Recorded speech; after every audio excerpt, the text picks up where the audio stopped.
해피 뉴 이어! 2025년 새해 복되게 지내고 계십니까? 오늘은 베드로전서 4장 말씀으로 새해에 주시는 은혜를 덧입고자 합니다. 그런데 제목이 심상치 않습니다. 보통 새해에는 들어가도 복, 앉아도 복, 서도 복 이런 말씀이나 여호와는 나의 목자시니 내게 부족함이 없으리로다, 이렇게 이런 말씀을 해야 할 것 같은데, 제목부터가 그리스도의 고난에 참여하는 즐거움입니다. 제목부터가 우리 마음을 좀 즐거움 없게 이렇게 하는 것 같습니다. 유명한 기독교 저술가 필립 얀시는 이런 말을 하였습니다. 고난은 하나님의 선물, 그러나 아무도 원하지 않는 선물. 정말 고난은 원하는 사람이 없습니다. 고난은 인기가 없습니다. 그러나 고난에는 하나님의 선물이 감추어져 있습니다. 저희가 오늘 말씀을 통해 고난 속에 숨겨진 하나님의 선물을 발견하고 그 안에 담긴 영적 기쁨과 축복을 충만히 누릴 수 있기를 기도합니다. 오늘 말씀의 요절 4장 13절 함께 읽고 제가 기도하고 시작하겠습니다. 시작. 오히려 너희가 그리스도의 고난에 참여하는 것으로 즐거워하라. 이는 그의 영광을 나타내실 때에 너희로 즐거워하고 기뻐하게 하려 함이라. 사랑과 은혜가 충만하신 주님, 2025년 저에게 정말 스타트하게 하시고 또 이 귀한 시간들을 정말 하나님 주셔서 감사합니다. 시간들 정말 어떻게 저희들이 살아야 합니까? 베드로전서 말씀을 통해서 저희가 나갈까를 분명히 알려주시고 저희가 귀한 말씀을 쫓아서 올 한 해 또 믿음으로 승리하는 한 해를 보낼 수 있도록 도와주시옵소서. 부족한 자를 굳게 붙들어 주시고 주님의 말씀을 잘 태어날 수 있도록 함께하여 주시기를 기도합니다. 예수님 이름으로 기도합니다. 아멘. 제1장 마지막 때를 어떻게 살아야 하는가, 1절로부터 11절입니다. 1절 상반절을 보십시오. 그리스도께서 이미 육체의 고난을 받으셨으니 너희도 같은 마음으로 갑옷을 삼으라. 원문에는 이 말씀 앞에 그러므로라는 접속사가 있는데 이는 3장 뒷부분과 연결되어 있습니다. 3장의 내용은 예수님이 십자가 고난을 통하여 하늘 영광에 들어가셨다는 것입니다. 그러므로 우리도 같은 마음으로 갑옷을 삼으라 말씀하십니다. 갑옷은 무엇입니까? 갑을 두른 옷이죠. 갑이란 창이나 칼, 화살 등의 몸을 보호하기 위해 붙이는 철이나 가죽 미늘입니다. 한번 보여주실래요? 갑이 이제 철이라는 뜻이잖아요. 자, 서양 갑옷은 저렇게 이제 철로 탁 돼 있고, 우리 이수신 장군이 탁 입으신 갑옷은 이게 미늘, 쇠 미늘들이 탁 있어가지고 있죠, 그죠? 우리가 이 갑옷을 입지 않으면 우리 전쟁할 때 공격을 받을 때 어떻게 됩니까? 찔려 죽게 될 것입니다. 그러나 갑옷을 입으면 많은 공격을 능히 이길 수 있습니다. 우리가 믿음으로 살 때 성경은 우리에게 고난이 없다 하지 않습니다. 없으면 좋겠지만 인생에서 고난은 디폴트 값입니다. 그런데 평소에 해볼래 마음 놓고 살다가 고난이 공격해 오면 어떻습니까? 믿음을 잃어버리고 정신없이 찔리고 패배할 것입니다. 사단은 언제나 우리의 빈틈을 노리고 있습니다. 그러므로 우리는 갑옷을 입어야 합니다. 그러면 우리가 입어야 할 갑옷은 무엇입니까? 바로 예수님과 같은 마음입니다. 이는 영어로 보면 with the same way of thinking 이렇게 돼 있더라고요. 또 다른 것은 same attitude 이렇게 돼 있어요. 그러니까 예수님과 같은 사고방식과 태도로 무장하라는 것입니다. 예수님은 어떤 마음으로 고난을 맞이하셨습니까? 고난이 오니까 짜증나, 힘들어, 십자가를 지는 길을 꼭 가야만 하느냐고요. 나 앉을래, 나 도망갈래. 이렇게 하셨습니까? 예수님은 십자가를 앞두고 겟세마네 동산에서 땀방울이 핏방울이 되기까지 간절히 기도하셨습니다. 아버지여, 만일 아버지의 뜻이거든 이 잔을 내게서 옮기시옵소서. 그러나 내 원대로 마시옵고 아버지의 원대로 되기를 원하나이다. 예수님도 고난이 부담스러우셨습니다. 피하고 싶으셨습니다. 그러나 예수님은 기도하고 또 기도하고 3번이나 반복해서 기도하시면서 고난의 십자가를 지고자 결단하는 갑옷을 입으신 것입니다. 누구나 고난이 오면 힘이 듭니다. 그래서 불평불만하고 힘들어하고 짜증을 냅니다. 그런데 계속해서 그런 자세로 고난을 감당하면 어떻게 됩니까? 계속 화를 내니 일이 아주 술술술 잘 풀립니까? 짜증을 팍 내니까 고난이 순식간에 사라져 버렸습니까? 고난을 도망치면 도망칠 수 있습니까? 그렇게 될 수 있다면 계속 화내고 짜증 내십시오. 그러나 이렇게 화내고 짜증내면 고난이 더 고통스러울 뿐입니다.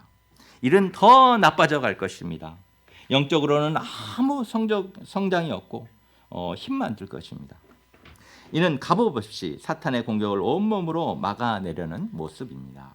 우리는 고난이 올 때 불평은 약간만 하고 또 안 할 수는 없으니까 약간만 안 하면 더 좋고 약간만 하고 예수님의 마음으로 갑옷을 입어야 하겠습니다. 주여, 제가 이 십자가를 믿음으로 감당하겠습니다. 이 고난의 길을 이길 힘과 용기를 제게 주시옵소서 하고 예수님의 마음으로 무장해야 하겠습니다. 이 고난에 대한 예수님의 자세와 마음은 우리 삶의 곳곳에서부터 작은 곳에서부터 큰 곳까지 모두 필요합니다. 예를 들어 이런 자세가 없는 사람은 아침에 깰 때부터 이 고난의 연속입니다. 엄마가 아침이다 일어나 한데 그것을 내가 감당해야 될 이 십자가로 여기면 그냥 당연히 힘들어도 확 일어나겠죠. 그죠? 힘들다고 안 하고 일어납니다. 그러나 이런 자세가 없으면 왜 벌써 깨웠어요? 아직 5분이나 더 남았는데 세수는 왜 해야 돼요? 그냥 가도 되는데 오늘 쉬면 참 좋은데 왜 오늘 또 학교 가야 돼? 진짜 왜 또 출근해야 되냐고 막 아주 죽을 노릇이죠. 이렇게 계속해 보십시오. 이렇게 우리 살아가는 작은 일에서부터 큰 것까지가 모든 것이 고난이요, 모든 것이 보통이 될 뿐입니다. 이렇게 할 때 힘들고 어려워도 그것이 나에게 주신 사명이요, 내가 감당해야 될 십자가다. 이것을 아주 당연히 받아들이고 마땅히 지고자 하면 그게 뭐 그렇게 어렵지 않고 능히 질 수 있습니다. 큰 고난도 마찬가지입니다. 예수 믿는 자로서 마땅히 지고자 하면 어렵지 않지만 왜 저지요? 꼭 제가 져야 됩니까? 제가 가끔 메시지 받을 때 이런 소리를 합니다만 이렇게 따지며 이 도망갈 생각만 한다면 더 힘들고 어려워질 뿐입니다. 그러므로 저희가 고난 앞에 예수님의 자세로 갑옷을 입고 맞을 수 있기를 기도합니다. 1절 하반절에서 2절을 보십시오. 이는 육체의 고난을 받은 자는 죄를 그쳤으니 그 후로는 다시 사람의 정욕을 따르지 않고 하나님의 뜻을 따라 육체의 남은 때를 살게 하려 함이라. 육체의 고난을 받은 자는 죄를 그친다 하였습니다. 사람이 편하면 좋을 것 같은데 아니라고 부패하여 타락하기를 잘합니다. 그러나 고난 가운데 있을 때는 죄 지을 생각이 사라지게 됩니다. 이는 죄를 짓지 않게 된다는 말이 아닙니다. 이는 예수님과 같이 기도로 무장하게 되면 더 이상 죄의 소욕에 지배받지 않게 된다는 것입니다. 3절을 보십시오. 우리는 예수님을 구주로 영접했지만 여전히 내 속에는 죄의 유혹들이 남아 있습니다. 그래서 음란, 정욕, 술 취함, 방탕, 향락, 우상 숭배 등 과거에 내가 짓던 그 죄를 조금만 더 이렇게 즐겨보고자 하는 소원이 있습니다. 그러나 베드로는 이것은 지나간 때로 족하다 합니다. 이런 삶의 결과는 쓰디쓴 죄의 열매만 맺을 뿐입니다. 이렇게 우리가 그리스도의 갑옷을 입고 하나님의 뜻을 위해 살고자 하면 주위에서 어떻게 반응합니까? 와, 너 정말 예수님 믿더니 달라졌네? 훌륭해졌구나 하고 막 박수 쳐주고 칭찬해 줍니까? 물론 우리 목자님들은 그렇게 하실 것입니다. 그런데 세상 친구들은 어떠합니까? 4절을 보십시오. 세상 친구들은 과거 자기들과 극한 방탕에 다름질하던 자가 변한 것을 보고 이상하게 생각합니다. 그리고 대놓고 말합니다. 야, 너 좀 이상해. 변했어. 예전에 네가 훨씬 좋아. 돌아와. 야, 우리 오늘 밤 한번 달려보자. 한번 마셔보자. 하고 끄덕입니다. 예전처럼 술 마시고 노래하고 춤을 추는 극한 방탕으로 달려가자고 유혹합니다. 이렇게 유혹하다가 안 되면 그 다음에 욕하고 비방합니다. 만약에 이 위협에 굴복하여 뒤돌아가면 우리는 어떻게 됩니까? 목욕한 돼지가 배설물로 더러운 우리에 다시 뒹구는 것 같이 됩니다. 다시 죄의 사슬에 빠져 이리저리 끌려다니게 됩니다. 그러므로 우리는 죄악의 삶은 지나간 것으로 족한 줄 알고 세상의 정과 유혹이 유혹해 올 때 그리스도의 갑옷을 펼쳐야 합니다. 반사!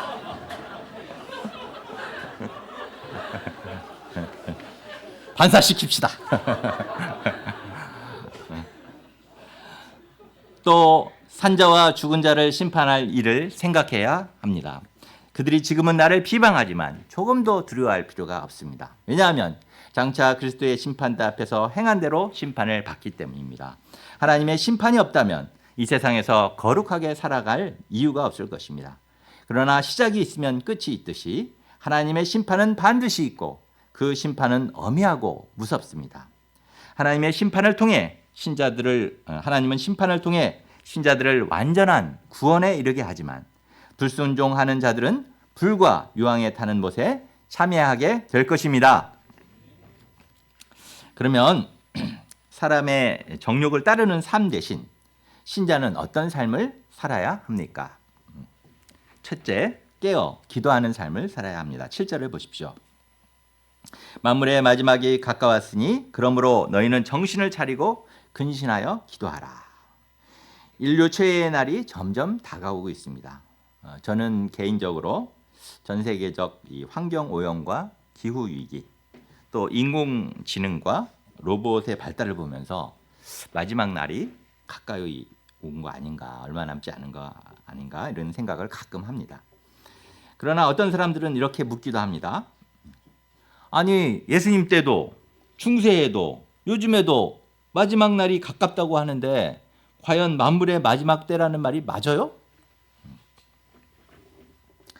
물론 그렇게 생각할 수 있습니다. 예수님 말씀처럼 정확히 그날과 그 시는 우리가 알 수가 없습니다. 그러나 최후 심판은 반드시 있습니다. 또 우리 각 개인은 모두 마지막을 향해 달려가고 있음도 분명히 알아야 하겠습니다. 사람들의 착각 중에 하나가 자신은 영원히 살 것처럼 산다는 것입니다. 자신에게는 죽음이 오지 않을 것처럼 생각합니다. 그러나 인류 역사상 죽지 않은 사람 있습니까? 단 한 사람도 없습니다. 저도 올해 어느새 60이 되었습니다. 제가 봐서는 아직 20대 같은데 20대 아닌가요? 제 아들이 벌써 30대가 되었습니다.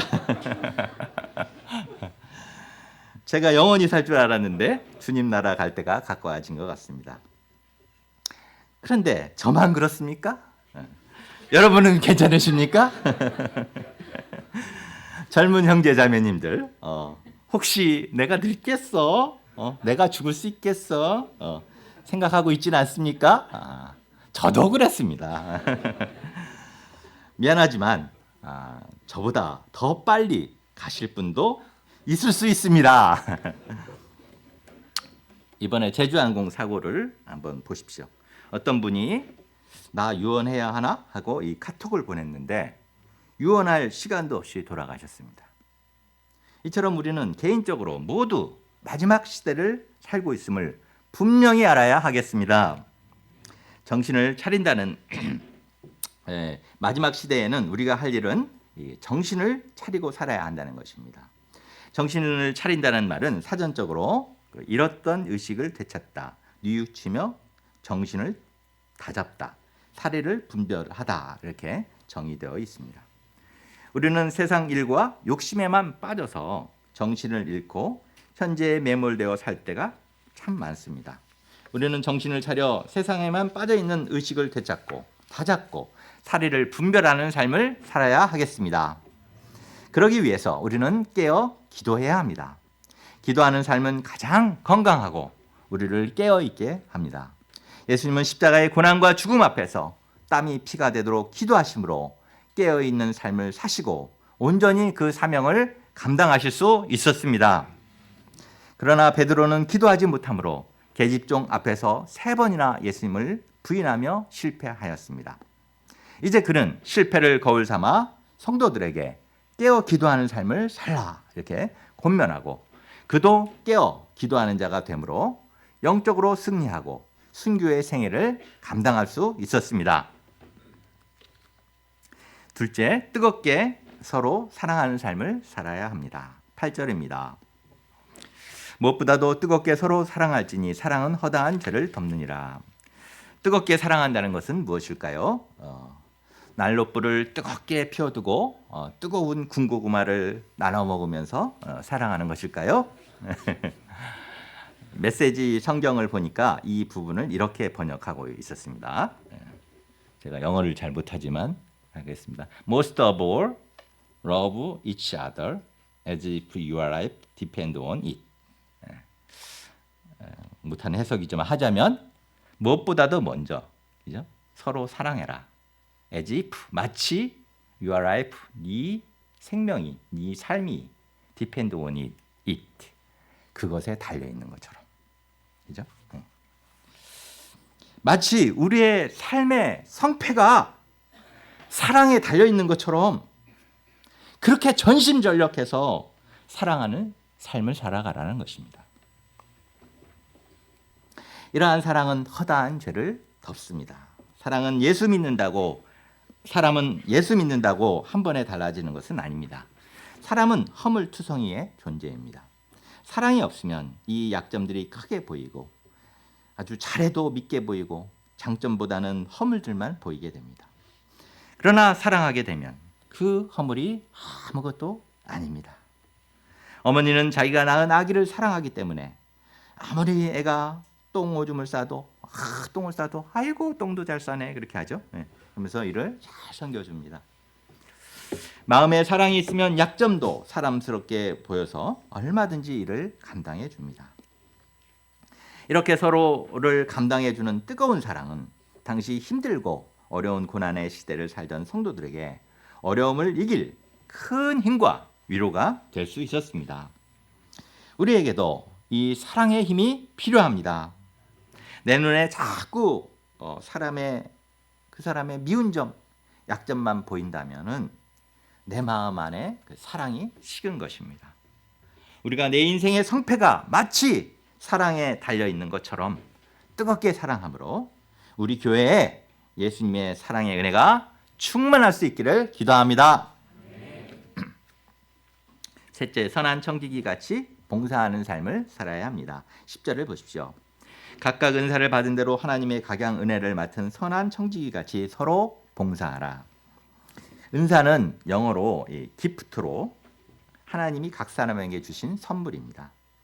하나님은 각 사람에게 말씀, 기도, 찬양, 전도, 지식, 요리, 악기 연주, 운동, 말 잘하는 은사, 말 잘 들어주는 은사, 외국어, 기획, 숫자도 중요하죠.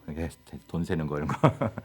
또 좋은 성격, 기계 잘 고치는 은사 등등 은사를 선물로 주셨습니다. 하나님이 왜 각 사람에게 이런 선물을 주셨습니까? 그것으로 자기를 자랑하라고 주셨습니까? 아닙니다. 선한 청지기같이 서로 봉사하라고 주셨습니다. 그래서 주신 각자의 은사로 하나님의 역사를 섬길 때 우리 공동체가 풍성해집니다. 우리가 바이올린 잘하는 은사가 없지만은 우리 바이올린 은사를 가진 다은 자매가 나와서 이렇게 연주를 해주면 우리 귀가 아주 그냥 호강하잖아요. 풍성해지죠, 그죠? 또 나는 이렇게 그림을 개떡같이 그리지만은 우리 미술의 은사를 지닌 우리 조이 자매님이 그냥 우리 바이블 카페 포스터를 탁 그리면 그냥 우리 눈이 그냥 기쁘잖아요, 그죠? 기쁘고 그렇게 섬겨주니까 나의 부족함과 상관없이 같이 은혜를 누리게 되는 것입니다, 그죠? 우리 찬양팀이 탁 그냥 노래 잘하는 사람들 하니까 그냥 같이 신나게 부르고요, 그죠? 그래서 이처럼 각자의 은사로 섬길 때 우리 모임은 내게는 없더라도 뭐 하나 부족함이 없는 아주 풍성한 모임이 될 수 있는 것입니다. 그런데 우리가 이렇게 섬길 때 조심해야 할 것이 있습니다. 11절을 보십시오. 우리가 말씀의 은사로 말할 때 하나님 말하듯이 해야 되고 봉사를 하려면 하나님 하시듯이 힘을 다해서 해야 됩니다. 모든 것이 내가 드러나게 하는 것이 아니고 하나님께서 영광 받으시도록 하나님의 청지기답게 섬겨야 합니다. 제2장 고난을 어떻게 볼 것인가 12절에서 19절입니다. 12절을 보십시오.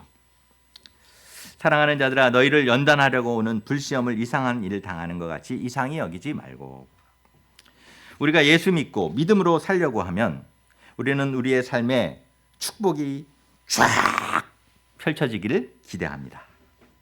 예수 믿고 부자 되고 예수 믿고 건강해지고 예수 믿고 성적 오르고 예수 믿고 성공하고 우리는 예수님 덕분에 창창대로를 걸어갈 꿈에 부푼니다.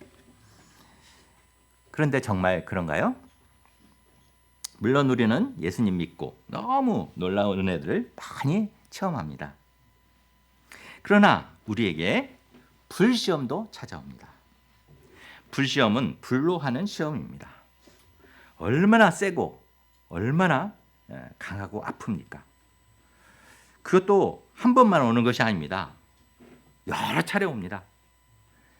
때린데 또 때리고 깐데 또 깝니다. 우리에게 있는 이런 불시험에는 어떤 것들이 있습니까? 사람의 믿음에 따라 불시험의 종류는 다릅니다. 어린 사람들에게는 작은 불시험들이 있습니다. 예를 들면 주일 예배나 1대1 금요 모임에 참석하느라고 가고 싶은 여행이나 모임에 참석 못하는 것도 시험이 됩니다. 또 예수님 섬기느라 찬양이나 청소, 전도 등 봉사에 참여하는 것도 시험이 될 수 있습니다. 그러나 진짜 불시험은 예수를 열심히 믿는데도 정말 우리를 아프게 하고 고통을 주는 것들입니다. 시험에 낙방하고 직장에서 잘리고 부모와 친구들로부터 핍박받고 심지어 큰 병에 걸리고 사고가 나는 것들입니다. 그나마 이유를 알 수 있으면 그 시험은 좀 괜찮은데 때로는 이유를 알 수도 없는 그 시험이 찾아올 때 우리는 그야말로 멘붕에 빠지기 쉽습니다. 당시 소아시아 성도들은 예수 믿는다는 이유 하나로 로마의 모진 핍박과 사회의 냉대를 받아야 했습니다. 이유 없이 잡혀가 고문당하고 원형극장에 끌려가 사람들의 조롱을 받으며 사자밥이 되어야 했습니다. 이런 불시험이 우리에게 닥치면 가장 먼저 어떤 생각이 듭니까? 이상하다. 내가 예수 믿는데 왜 이런 어려움이 닥치지? 하나님이 살아계시는데 왜 우리를 지켜주시지 않지? 이상하다. 이상해. 이런 생각을 합니다. 이런 불시험은 우리가 예수 믿을 때 전혀 기대한 것이 아닙니다. 그러나 예수를 믿는다고 고난이 피해가는 것이 아닙니다. 예수님을 믿어도 고난이 옵니다. 아니, 예수님 때문에 고난이 옵니다. 예수님 때문이 아니라도 예수님을 믿다 보면 많은 고난을 당하게 됩니다. 베드로는 이러한 고난 앞에서 이상한 일 당하는 것 같이 이상히 여기지 말라 합니다. 이상한 일이 아니라면 이러한 일은 우리에게 왜 일어나는 것입니까? 우리는 고난을 어떤 눈으로 바라봐야 하는 것입니까? 첫째, 하나님의 사랑을 의심하지 말아야 합니다. 베드로는 환난당한 그들을 부를 때 먼저 사랑하는 자들아 이렇게 부르고 있습니다. 이는 영어로 beloved 이렇게 이로써 하나님의 사랑을 덧입은 사람들아 라고 하는 것입니다. 고난을 받을 때 우리를 가장 괴롭히는 것은 하나님이 나를 과연 사랑하시는가? 사랑하신다면 어떻게 이렇게 그냥 놔두실 수 있는가? 이렇게 의심하는 일일 것입니다. 그러나 나에 대한 하나님의 사랑은 변함이 없습니다. 하나님은 독생자 예수님을 주시기까지 나를 사랑하십니다. 우리가 어떤 상황에서도 결코 의심해서 안 되는 것은 나에 대한 변함없는 하나님의 사랑입니다. 그러면 사랑하시는데 왜 이런 일이 벌어지는 것입니까? 둘째, 연단하시기 위함입니다. 12절을 보십시오. 12절을 보면 너희를 연단하려고 오는 불시험이라는 말씀이 나옵니다. 연단이 무엇입니까? 연단은 쇠붙이를 불에 달구어서 이렇게 두들기는 것입니다. 이렇게 연단함으로 쇠가 단단해지고 강해집니다. 또 그 불순물이나 찌꺼기가 다 태워지게 되고 순도가 아주 높아지게 됩니다. 그래서 우리가 좋은 이렇게 순금을 얻으려고 하면은 더 많이 연단을 해야죠. 더 불에 집어넣고 더 때리고 여러 번 해야 됩니다. 그죠? 세상에서도 뛰어난 인재가 되기 위해서는 연단을 받습니다. 국가대표 선수들이 올림픽을 앞두고 진천 선수촌에 들어갑니다. 그곳은 이가 갈릴 정도로 혹독한 훈련으로 유명한 곳입니다. 그런데도 선수들은 기쁨으로 들어갑니다. 왜입니까? 연단받기 위해서입니다. 연단받은 후에는 얼마나 좋아지는지 알기 때문입니다. 우리 신앙도 마찬가지입니다. 우리가 평안할 때 믿음이 좋습니까? 연단받을 때 믿음이 좋습니까? 우리가 평안하기만 하다면 우리 신앙은 좀 물렁물렁해지고 불순물이 불순 많이 들어가 있습니다. 우리 신앙에 변화가 별로 없습니다. 그러나 연단받을 때에는 기도해도 노력해도 변하지 않던 우리의 본성이 변합니다. 세상과 자기 생각으로 가득 차 있던 그 본성이 변화되고 보이지 않던 하나님의 나라의 소망들이 보이게 됩니다. 연단받으면 교회를 다녀도 한 번도 기도를 하지 않던 사람들이 기도를 하게 됩니다. 형식적인 신앙생활을 하던 자가 실제적인 믿음을 배우고 세상을 헤쳐나갑니다.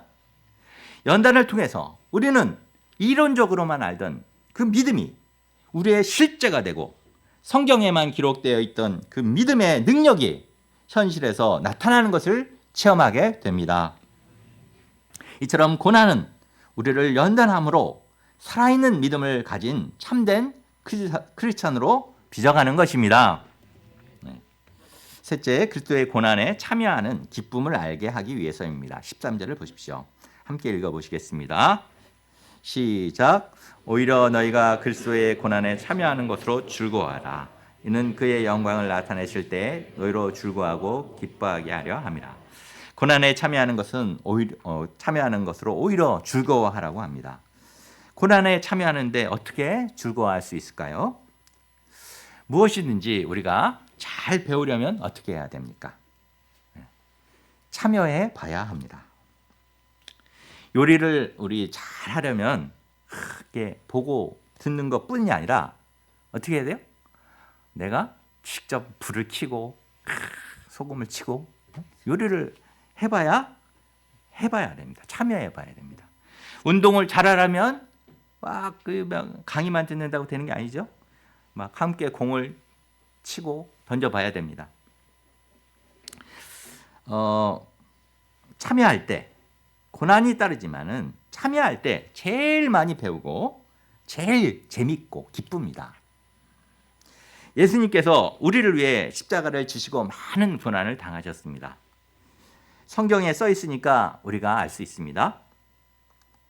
그러나 우리가 예수님의 고난을 잘 알려면 예수님의 고난에 참여해 봐야 됩니다. 우리가 이미 승천하신 예수님의 고난에 어떻게 참여할 수 있습니까? 예수님을 따르려고 믿음으로 살다가 선한 일을 행하다가 양들을 섬기다가 자녀와 세상을 섬기려다가 고난을 받으면 어떻습니까? 우리 마음이 아프고 힘이 듭니다. 그러나 고난받을 때 이 고난을 나만 홀로 받는다 이렇게 생각하면 안 됩니다.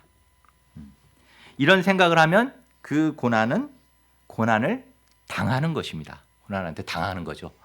나만 힘들어 이렇게.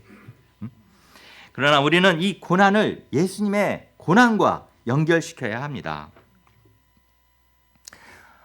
주님 아파 보니 알겠습니다. 정말 고통 눈물을 흘려보니 주님의 눈물을 알겠습니다. 나의 아픔과 희생이 저 형제에게 복음이 전해지는 통로가 될 수 있기를 기도합니다. 이런 식으로 예수님의 고난과 나의 고난을 연결시키는 것입니다. 이렇게 되면 예수님의 고난에 참여하는 것이 됩니다. 그때 예수님의 고난의 참된 의미를 몸으로 배우고 새기게 됩니다. 나는 예수님의 고난 파트너가 됩니다. 실제로 영어로는 파트너로 나와요. 파트너. 어려움을 나눈 친구가 가장 좋은 친구입니다. 군대의 전우들의 우정이 얼마나 진합니까? 그런데 우리가 고난만 함께 받습니까? 장차 그 영광도 예수님과 함께 누리게 됩니다. 이는 그의 영광을 나타내실 때 너희로 즐거워하고 기뻐하게 하려 함이라. 예수님은 지상 생애가 고난으로 끝나지 않았고 부활의 영광, 승천의 영광으로 끝나셨으며 마지막 재림의 영광이 남으셨습니다. 우리가 고난받는 것으로 인생이 끝나면 슬프겠지만 예수님의 부활의 영광에 참여할 희망이 있습니다. 우리가 이렇게 단련된 후에는 정금과 같이 빚어질 희망, 하나님의 승리를 얻을 그 희망을 갖게 됩니다. 무엇보다도 장차 그 영광에 참여하니 얼마나 즐겁고 기쁜 일입니까?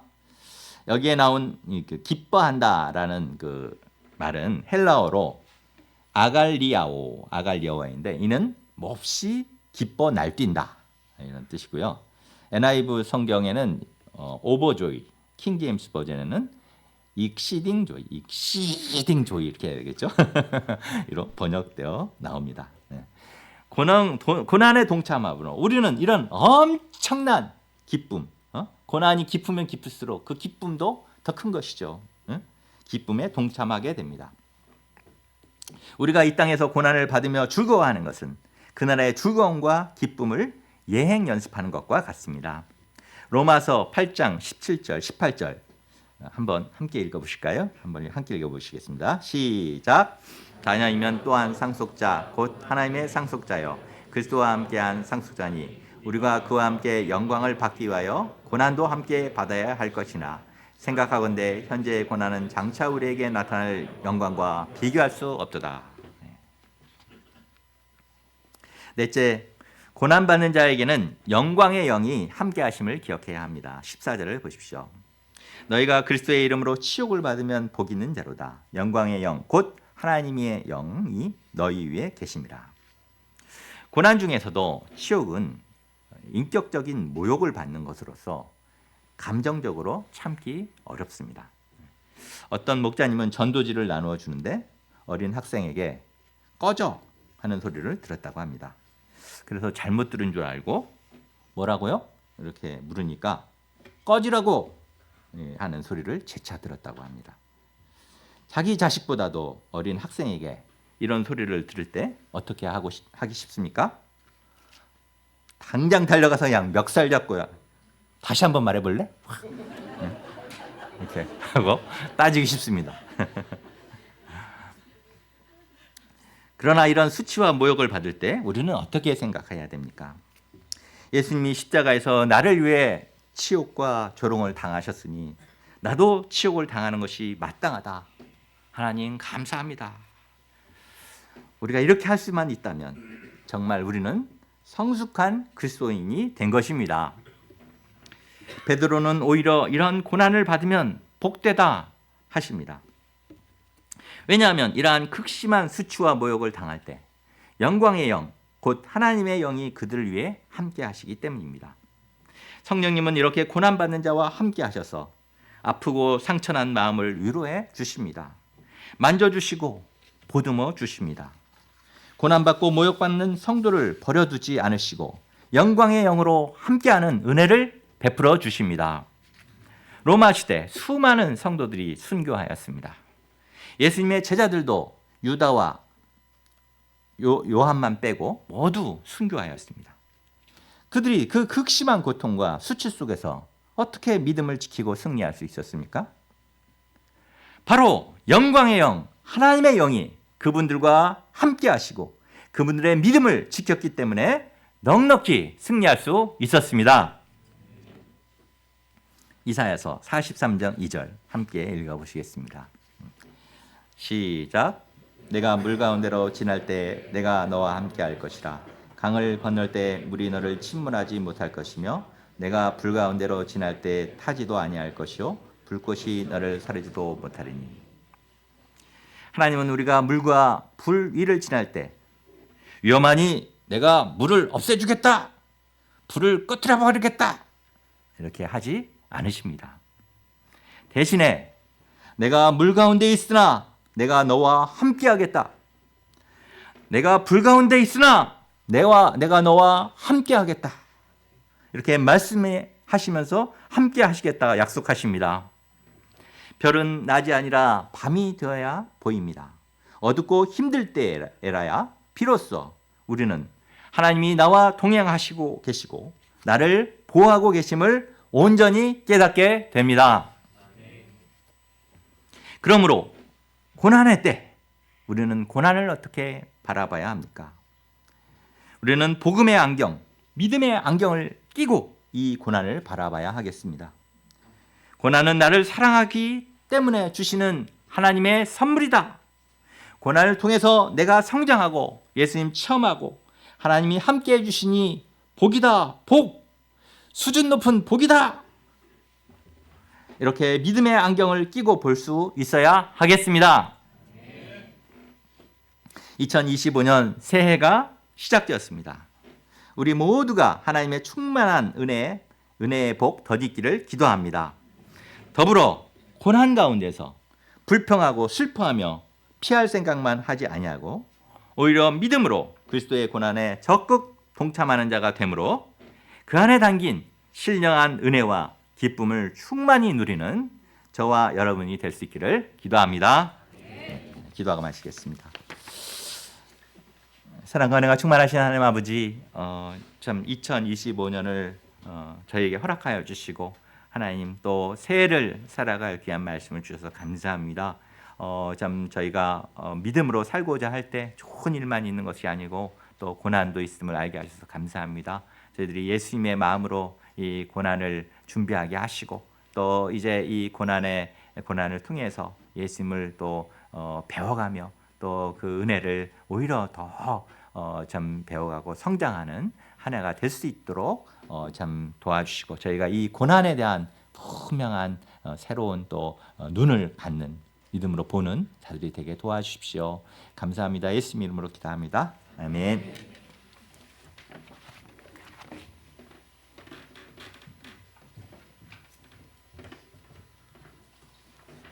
찬송가 216장을 다 함께 부르시겠습니다.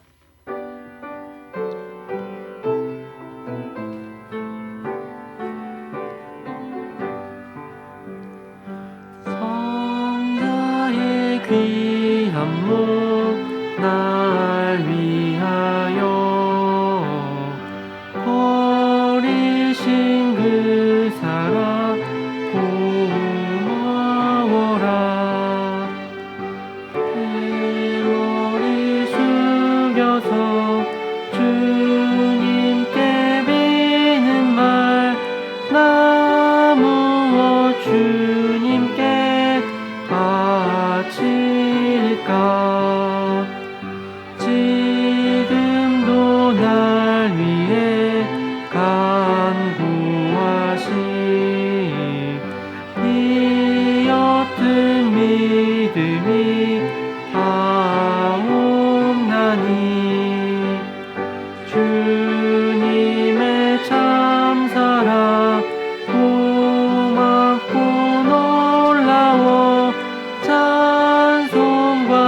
기도를 쉬지 않네.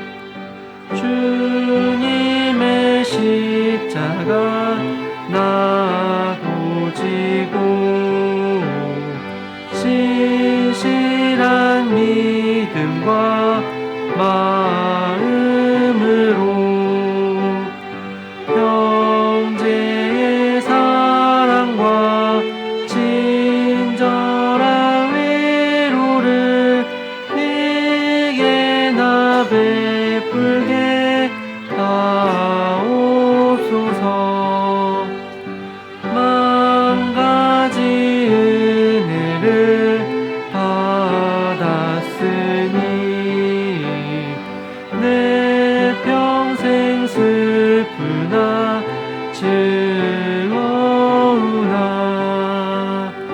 이 몸을 온전히 주님께 바쳐서 주님만 위하여 늘 살겠네. 아멘. 현악 특주가 있겠습니다. 특주를 듣는 가운데 준비하신 헌금을 드리겠습니다.